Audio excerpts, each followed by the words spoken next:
tout le monde et bienvenue sur ma chaîne. J'espère que vous allez bien. Aujourd'hui, on se retrouve pour une vidéo meal prep. Non, attendez.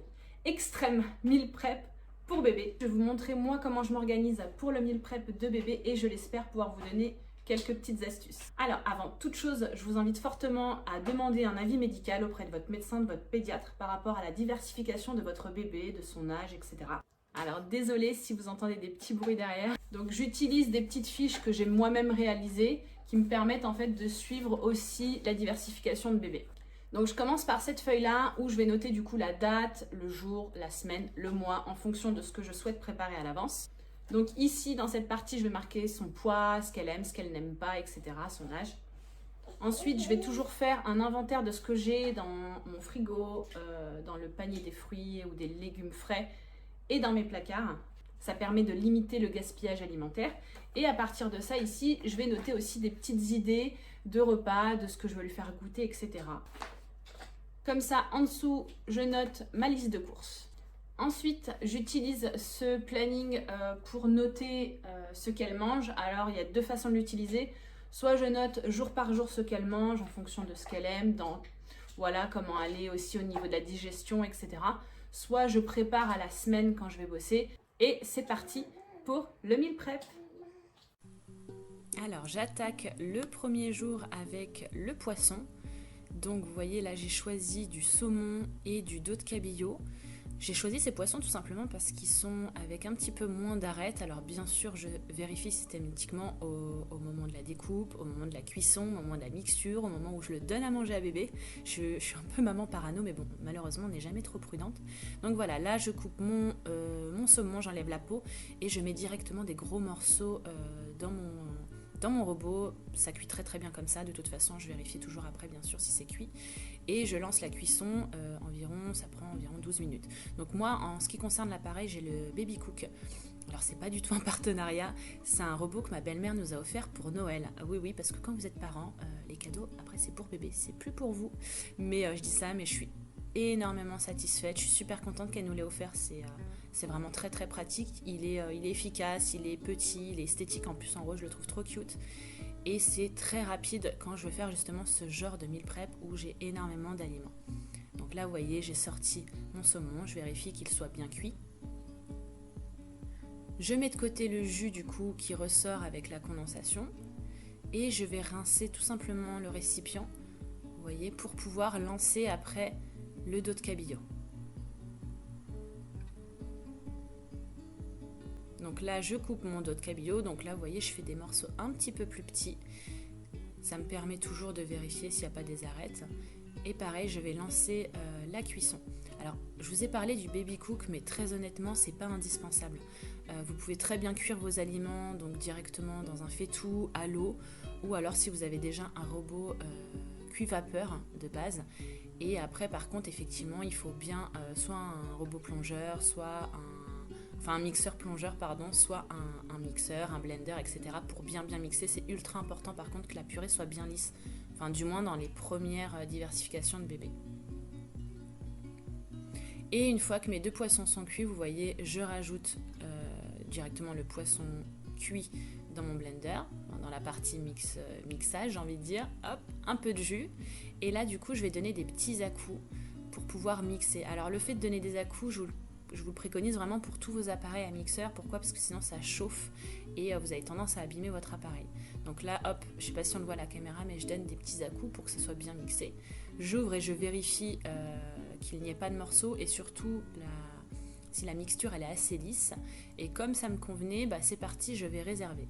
Donc pour réserver mon poisson, là vous voyez j'ai énormément de quantité quand même, en tout cas par rapport aux besoins de mon bébé. Donc ce que je fais, c'est une astuce que j'ai vue sur Pinterest, je trouve ça vraiment top. J'utilise un bac à glaçons, ici c'est un de chez Action il me semble, et je vais mettre 2 cuillères à café de poisson dans les bacs pour pouvoir les congeler derrière. Pourquoi ? Parce que c'est ce qu'elle mange au repas du midi, c'est 2 cuillères à café de poisson ou de viande. Et en fait, le poisson, quand vous le congelez, contrairement au poulet, parce qu'avec le poulet je l'ai fait et du coup le poulet reste émietté, mais il faut très peu mettre d'eau après quand vous mixez. En fait, le poisson, ça reste en bloc en fait. Donc Je vous conseille vraiment de faire ça. Et vous voyez là, pour chaque poisson, j'ai une dizaine de bacs qui sont remplis. Donc du coup, ça va me faire une vingtaine de...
Donc voilà ce que ça donne une fois rempli et je réserve au congélateur une fois que ça a bien refroidi bien sûr.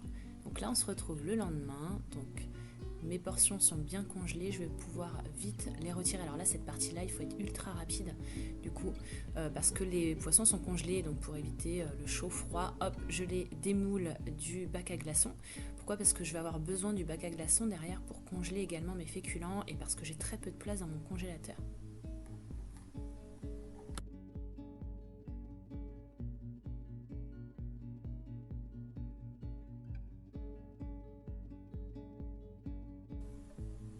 Donc bien sûr mon plan de travail est nettoyé et propre. Moi j'utilise du vinaigre blanc. Alors ce que je fais c'est que je fais macérer toujours du vinaigre blanc dans un bidon de lessive que j'ai tout simplement récupéré avec des écorches et du jus de citron pendant à peu près une semaine. Et ensuite une fois que c'est bien macéré, j'utilise ce jus que je mélange, je filtre d'abord et je l'utilise avec de l'eau dans un spray pareil que j'ai récupéré. En fait voilà, le vinaigre, c'est pas une odeur, on aime, on n'aime pas. Perso, moi ça me dérange pas trop, mais j'avoue que moi j'aime l'odeur du citron, du frais, des agrumes. Ça sent le frais, le propre.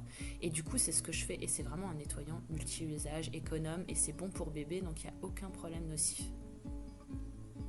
Donc là, vous voyez, j'ai préparé mon petit sachet avec dessus ce que contient le sachet, la date de congélation et bien sûr à peu près les grammages, mais bon, je sais bien que c'est 2 cuillères à café. Donc je mets d'un côté le dos de cabillaud et de l'autre côté le saumon. Et voilà, c'est reparti au congèle. Donc là, du coup, je vais attaquer les légumes. Donc je commence par bien sûr les laver avec de l'eau et du vinaigre blanc. Donc vous voyez, j'utilise tout simplement une grande bassine où je vais laver mes légumes. Alors à savoir que mes légumes, je les lave, mais je les épluche tous. Et même, vous voyez, les pommes de terre, je les relave derrière. Alors je suis peut-être un peu parano, mais tout ce qui sort de la terre comme ça, voilà, des fois, quand on épluche, il reste encore des morceaux de terre, on remet la main dessus et tout. Je suis un petit peu parano. Je vous l'ai déjà dit, mais bon, on n'est jamais trop prudent. Et du coup, toujours laver au vinaigre blanc, bien rincé. J'ai bien sûr changé mon bac d'eau entre deux, mais ça m'évite tout simplement de faire couler l'eau dans le vent. Alors faites pas attention à mon évier, il est blanc de calcaire, je vous rassure, c'est pas de la saleté, c'est du calcaire. On vit dans le Calvados et ici l'eau c'est une catastrophe.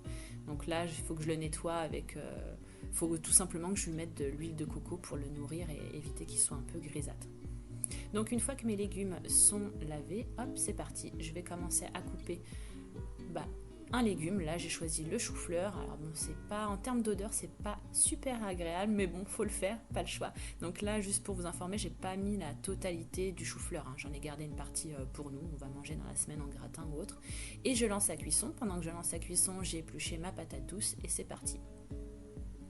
Alors elle adore la patate douce. Je pense que beaucoup d'enfants aiment ça parce que ça a un petit côté sucré et vraiment elle adore ça. Je le mets dans beaucoup de ces petites purées et elle adore ça. Donc là vous voyez, je coupe des morceaux un petit peu plus petits parce que la cuisson elle est un petit peu plus longue étant donné qu'on est sur un légume qui est très dur. je fais la même chose avec la pomme de terre et en fait vous voyez je réserve au fur et à mesure dans des petits bols. Donc là dans le baby cook on a encore le chou-fleur parce qu'on en a pour 12 minutes, mais pendant ce temps-là je prépare mes autres aliments. Donc j'ai coupé ma patate douce, j'ai coupé ma patate, après je vais attaquer du coup le brocoli, etc. etc. Et une fois que tout est coupé, généralement le temps que ça cuise entre deux, je peux m'occuper de la maison, me poser, mettre une série ou autre. Et en fait voilà, après ça va être vraiment, c'est vraiment la partie la plus longue parce qu'après mixer ça va vite, vous faites vos mixtures, etc. Mais le temps de cuisson, vous imaginez par bac, il faut compter 12 minutes. Donc on monte vite à... Moi je crois que j'ai passé en tout et pour tout 3 heures à tout préparer, mais j'ai pas fait que bosser en 3 heures. C'est-à-dire qu'en 3 heures, j'ai aussi fait mon rangement, joué avec la petite, fait ma vaisselle, etc. Donc là, je fais le brocoli. Alors, à savoir qu'elle n'est pas fan du brocoli. Quand je dis pas fan, j'ai fait une recette et elle n'était pas super fan, mais je lâche pas l'affaire. C'est-à-dire que je vais essayer autre chose en termes de mélange. Parce que pour moi, voilà, les bébés ils s'habituent au goût. Alors après, c'est vrai que le brocoli, c'est assez fort. Mais voilà, c'est peut-être tout simplement le mélange qui n'était pas bon, etc. Je veux vraiment qu'elle mange varié et être sûre que... elle aime tout en fait. Donc c'est maintenant, j'ai envie de dire qu'il faut vraiment tout lui faire goûter. Donc là, vous voyez, j'ai coupé mes carottes. Entre deux, j'ai lancé mes patates douces à cuire. Et entre deux encore, mais j'ai pas filmé, j'ai lancé mes patates. Donc là, vous voyez, on n'entend pas, mais le robot a sonné. Donc ce que je fais, c'est que, hop, je sors mon bac. Je vérifie que c'est bien cuit, bien sûr, avec un couteau. Je plante mon couteau dans la pomme de terre ou autre. Je mets dans un bol. Hop, j'ai bien sûr entre deux, j'ai pas filmé, mais j'ai bien sûr rincé mes 2 bols. Et là, vous voyez, je lance le brocoli. Et dans le baby cook, on a juste à mettre de l'eau. Donc moi, je prends bien sûr de l'eau minérale dans un petit récipient pour faire la vapeur. Et c'est reparti, vous voyez. Hop, là, je m'occupe de la courgette.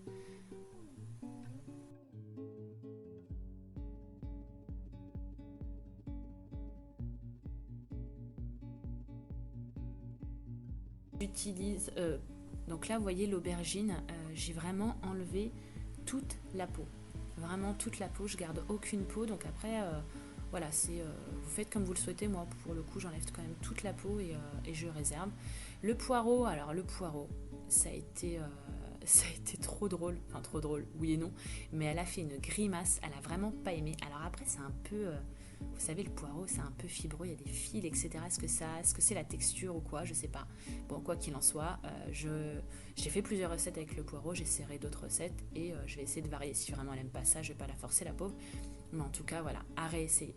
Et là, voilà mon plan de travail avec un peu, pour que vous compreniez. Donc d'un côté, on a les légumes qui sont cuits avec leur jus à côté.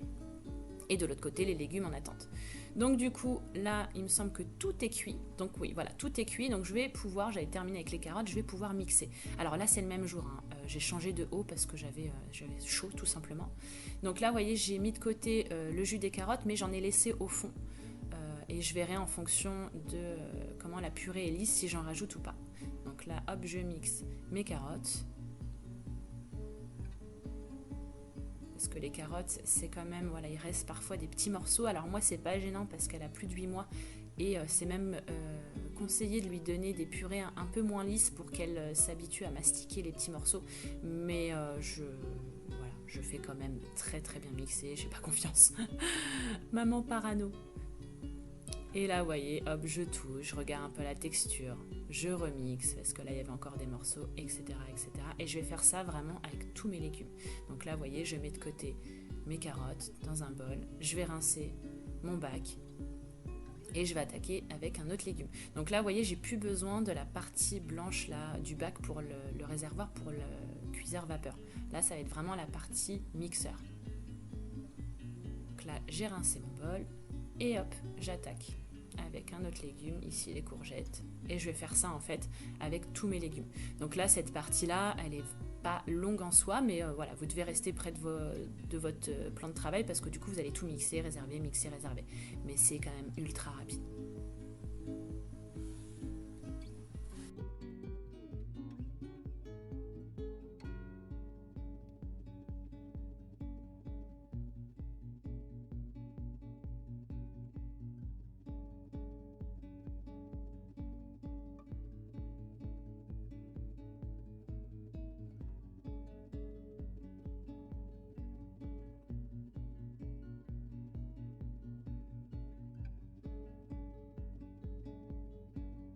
les aliments.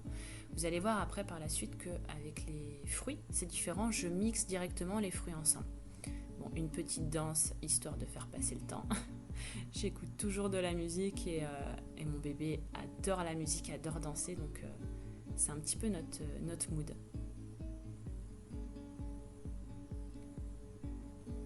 Après voilà, ça arrive aussi que parfois je mélange directement les légumes dans le bac pour faire le mélange direct. Ça c'est quand j'ai moins de temps. Admettons, je sais pas, on est en train de manger, il me reste un peu de légumes. Bon bah pour pas le perdre, je décide de faire une compote sur le fait directement pour mon bébé. Et là du coup je fais du riz. Alors c'est du riz que j'avais fait la veille, du riz basmati pour le coup. Donc étant donné qu'elle doit manger des féculents, on est sur du 20 grammes le soir, et bah du coup je vais directement les mixer. Donc là vous voyez il est déjà pré-cuit mon riz, je le mets dans le bac mixeur, je rajoute de l'eau et je vais mixer. Donc là j'avais un peu trop mis de riz, donc moi j'ai toujours la main un peu lourde, mais que ce soit pour bébé ou pour nous, j'ai ce côté là un peu trop généreux parfois, mais bon voilà, je suis comme ça. Et là vous voyez je mixe mon riz, je regarde, donc là forcément il y avait encore des grains, je regarde bien sûr aussi la mixture, s'il faut rajouter de l'eau, etc.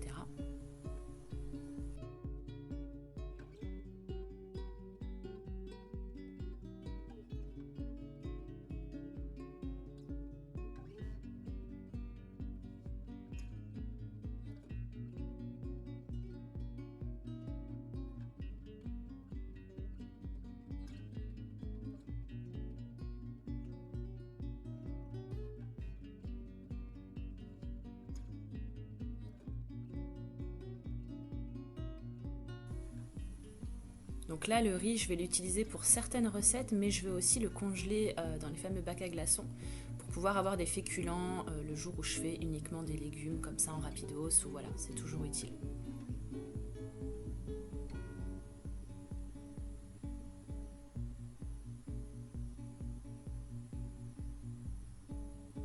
Et bien sûr, on n'en perd pas une miette. Donc là, c'est parti pour les préparations des mélanges pour mes recettes. Donc vous voyez à côté, j'ai ma fiche avec mes idées recettes, ce que je vais faire.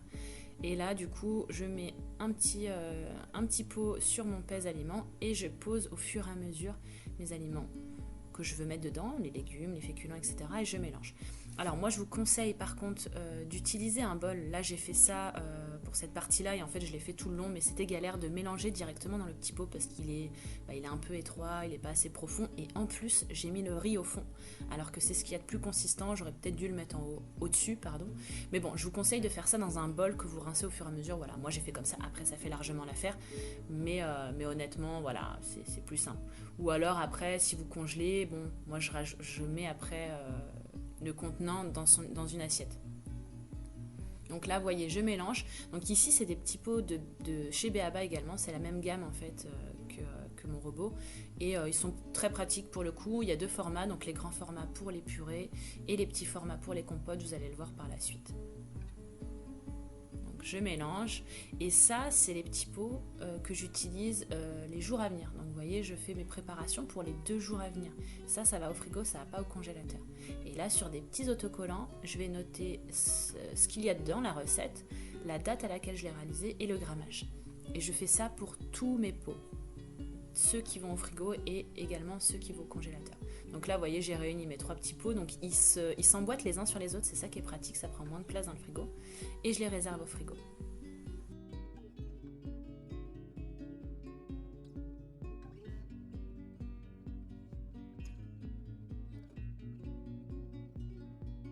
Petits pots, donc ceux-là, c'est des pots que j'ai tout simplement récupérés de sauce pesto, de tapenade, vous voyez, des petits pots en verre, parce que je les trouve très pratiques. Déjà, ils sont petits. Pour décongeler les aliments dedans, c'est pratique au bain-marie. Et voilà, je mets la date dessus, etc. Ça fait l'affaire, largement. Donc vous pouvez utiliser ces petits pots-là, ou alors d'autres pots en plastique. C'est vraiment après, vous faites vraiment comme vous le souhaitez. Et là, vous voyez, on voit le riz au bout et vraiment, je galère.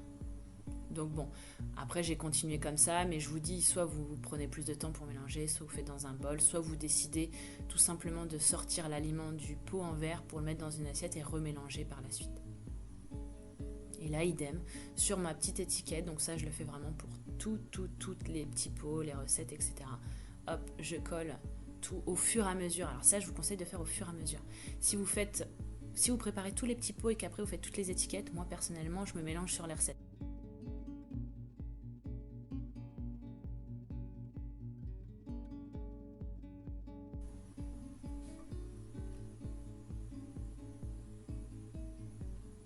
Donc vous voyez, c'est vraiment là le mixage. Hop, j'ai tous mes bols avec tous mes légumes autour de moi et hop, je mixe, je regarde.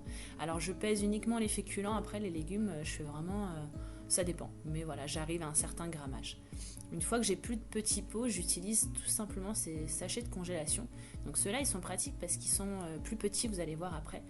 Et par contre, ce que je vous conseille quand vous les congelez et que vous souhaitez les utiliser, c'est de vous le sortez du congèle tout simplement et de sortir toute la purée quand elle est bien compacte du sac avant de le faire décongeler, parce qu'en fait sinon si vous attendez que ça décongèle dans le sac, c'est une galère à récupérer, il en reste partout, etc. Donc ça voilà, je le savais pas avant, je l'ai su après, et Nounou d'ailleurs m'a fait la remarque, c'est beaucoup plus simple de sortir le bloc quand il est encore congelé du sac de congélation pour pouvoir pas en perdre encore une miette.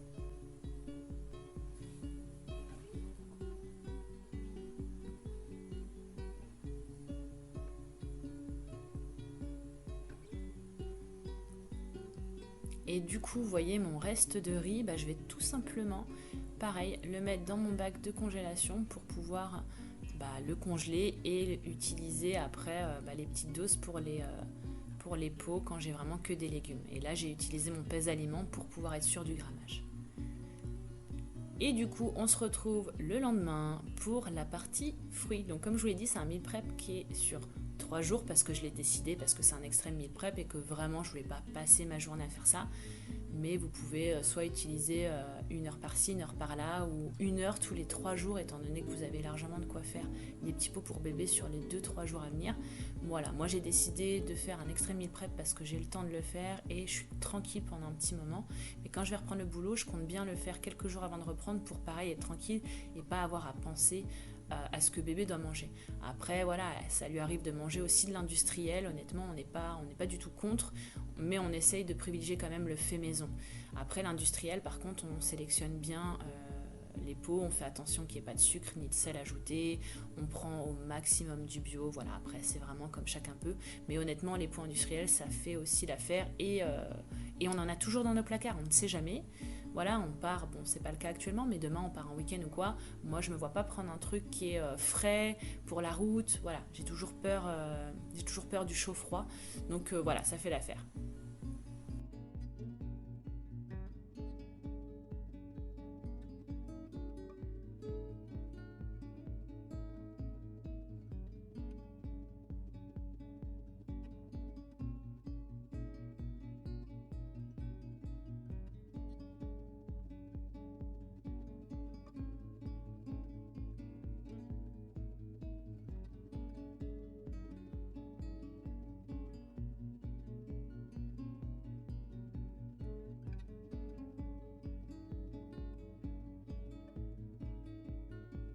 Donc bien sûr, mes fruits sont lavés au vinaigre blanc, comme d'habitude.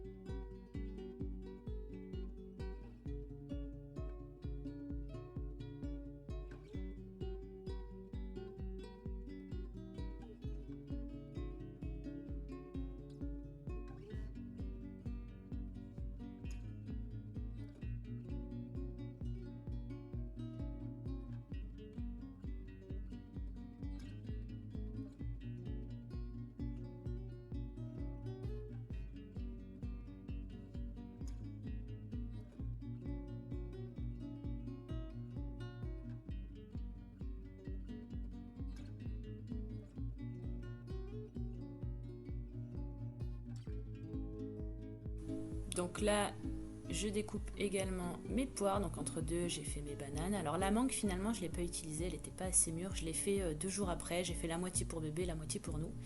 Et là, vous voyez, mes poires aussi, elles n'étaient pas assez mûres. c'était un peu dur. Alors moi j'aime bien quand elles sont bien juteuses, bien sucrées, bien mûres. Mais là pour le coup, bon, après en purée en soi, ça a largement fait l'affaire, hein. C'était très très bon. Mais bon, c'est vrai que 1 ou 2 jours après, ça aurait été meilleur. Donc là pareil, j'épluche, je découpe. Donc là, dans mon robot, pardon, on a la première partie des pommes, je crois. Et vous voyez, donc encore une fois, hein, comme les légumes, c'est la partie la plus longue, c'est voilà, d'éplucher, etc. Moi je vous dis, c'est vraiment quelque chose, pour moi c'est pas une corvée, je mets de la musique en fond, une série ou quoi, je chante, je joue avec bébé. Et entre deux, voilà, une fois que tout est épluché, tout est réservé, bah après voilà, je me remets sur mon plan de travail uniquement pour mixer. Donc là, pareil que les légumes, je vérifie toujours si c'est bien cuit. Bon, il y a moins de risques avec les fruits, généralement, surtout les pommes, ça cuit très très bien. Et du coup, bah, c'est parti, je vais réserver mon jus, comme pour les légumes, mixer les pommes, et je vais, contrairement aux légumes, directement faire mes mélanges dans le robot, pour le coup. Parce que là, on a beaucoup moins de légumes, c'était plus varié, et vous pouvez également faire ça pour les légumes, je vous l'ai dit. Moi, c'est ce que je fais parfois, quand il me reste la moitié d'un poireau, la moitié, je sais pas moi, d'une pomme de terre ou quoi, bah, je fais directement dans le robot, ça me fait 1 ou 2 compotes pour les repas à venir. Et là, toujours pareil, je mixe, je vérifie, je mixe, je vérifie, je mixe, je vérifie.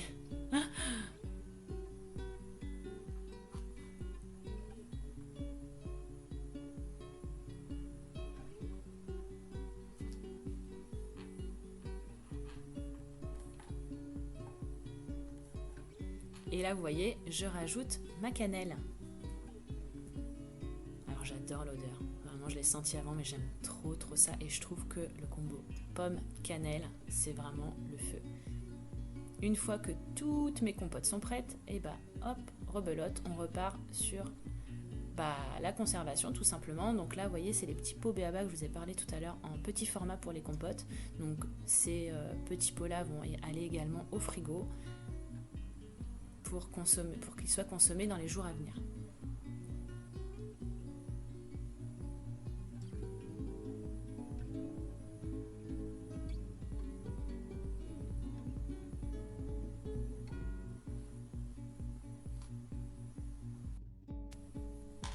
Pour les compotes, j'ai pas préparé de recette au préalable, j'ai vraiment fait un peu freestyle.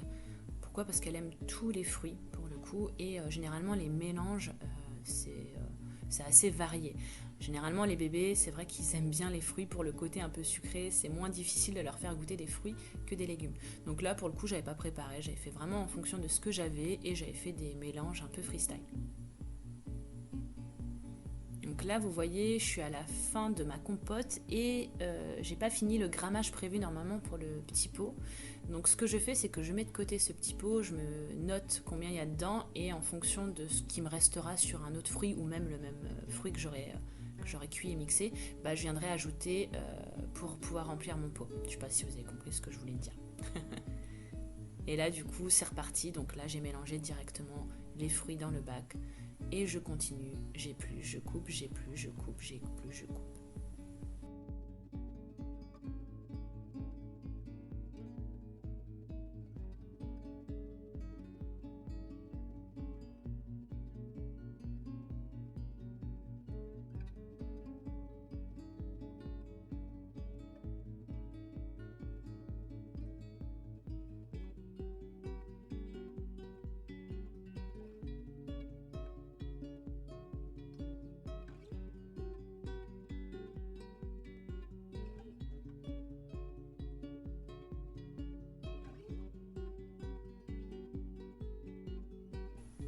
Je vous montre ici l'arôme de vanille que j'ai testé avec ma fille, elle a beaucoup aimé. Je le mets directement dans le bac où je mixe et je mets très très peu de dose. Je commence toujours avec un tout petit peu, en fonction je vois si j'augmente ou pas.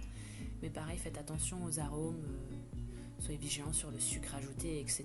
Et voyez bien sûr si bébé est dans l'âge de pouvoir en consommer ou non. Donc on arrive à la fin de cette préparation, je vous montre dans mon bac à congélation comment je m'organise avec les petits pots d'un côté, les sachets de l'autre. Donc voilà, j'espère que cette vidéo vous aura plu, surtout n'hésitez pas à me dire en commentaire ce que vous en avez pensé et aussi si vous avez vous des conseils à nous partager. Je vous embrasse et je vous fais des gros bisous, prenez soin de vous.